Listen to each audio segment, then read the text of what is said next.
The one and only Vince Signorella of Bloomberg joins us now.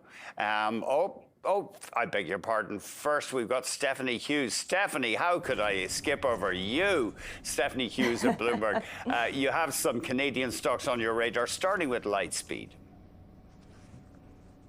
Of course, Andy. So yeah, Lightspeed shares were up as much as 17% today, and that came after the fiscal fourth quarter saw adjusted EBITDA and revenue beat analyst expectations. So starting with the EBITDA there, that clocked in at $4.4 million, beating $3.7 million in expectations. Similar with revenue coming in at $230 million, beating what analysts were expecting, which was closer to $226 million.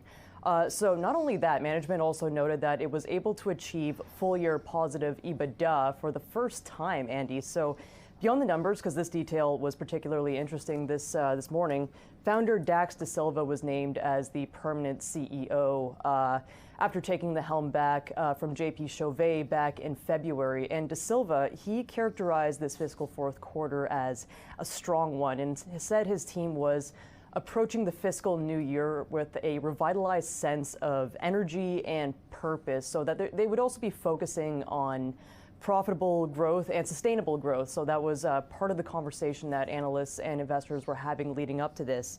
And I actually had a chance to catch up with Dax earlier today, and he said he believed his strategy was resonating with shareholders. And with double-digit gains today in the share price, I think that pans out, Andy.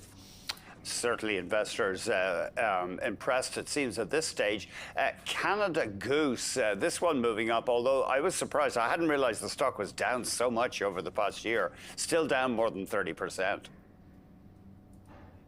That's right, Andy. So that high-end parka retailer Canada Goose has been a bit of an underperformer. Not today, apparently, up as much as 25%, which was its biggest gain since February 2021. It's another earnings beat story. Adjusted earnings of 19 cents per share beat the pants off of the 7 cents that analysts were expecting there.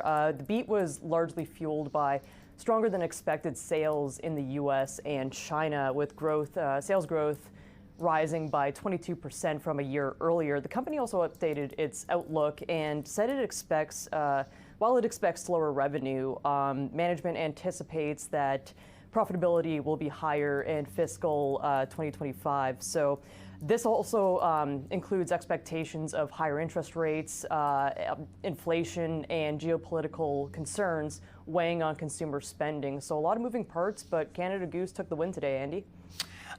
Stephanie, thank you very much indeed. Let's get to Bloomberg's Vince Signorella now.